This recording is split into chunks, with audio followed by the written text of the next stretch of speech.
السلام عليكم ismoogeysiinta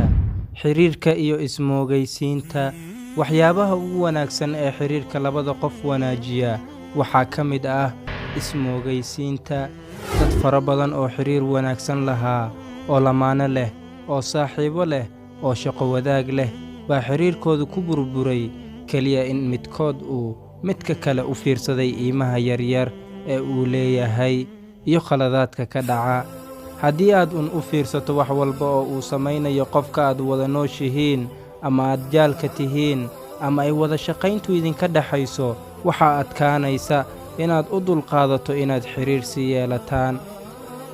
haddii aad iimaha qofka uun ka foganaato ama qaladkii yaraa ee ka dhacaba aad tiraahdo maxuu waxaasi u dhacay maxaad saas u yeeshay maxay arrintaani u dhacday isla markaa adigoo u dulqaadan karaa haddii arrintaasi ay dhacdo asna uu kuu dulqaadan waayo waxaa ka dhici kara in uu dumo damal har weynaa oo aad wada harsan jirteen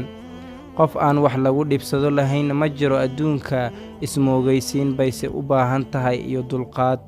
xasan albasri allaha u naxariistee waxaa la sheegaa in uu yidhi ismoogeysiintu waa habdhaqanka dadka ahlu karamka ah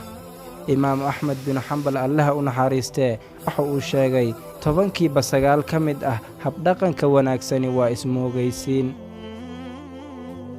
ismoogeysii qaladaadka ka dhaca dadka noloshaada ku weyn sida saygaaga xaaskaaga saaxiibadaada walaalaha iyo dadka ay wada shaqayntu idinka dhaxayso waa hubaal qalado fara badan way galayaan waxyaabo badan oo aad ku dhibsatana waad kala kulmaysaa laakiin ogsoonow khaladaadka ka dhacaya waxaa ka badan wanaagyada ay leeyihiin iyo weliba dheefta aad ku qabto